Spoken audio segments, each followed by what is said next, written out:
Hello guys, యమ్మీ white sauce pasta ఎలా prepare చేసుకోవాలో చూసేద్దామా.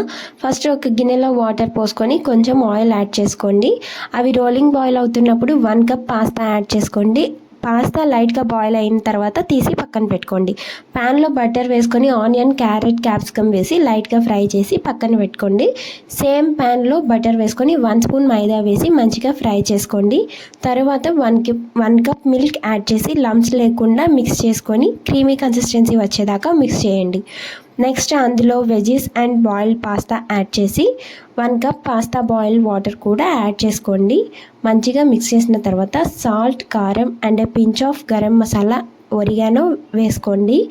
మంచిగా మిక్స్ అయిన తర్వాత మీరు కావాలంటే కారం ప్లేస్లో చిల్లీ ఫ్లేక్స్ కూడా యాడ్ చేసుకోవచ్చు. అండ్ ఫైనల్గా చీజ్ స్లైస్ యాడ్ చేసి మిక్స్ చేసుకుంటే మన యమ్మీ వైట్ సాస్ పాస్తా రెడీ అయిపోతుంది. Have it and enjoy. Bye guys.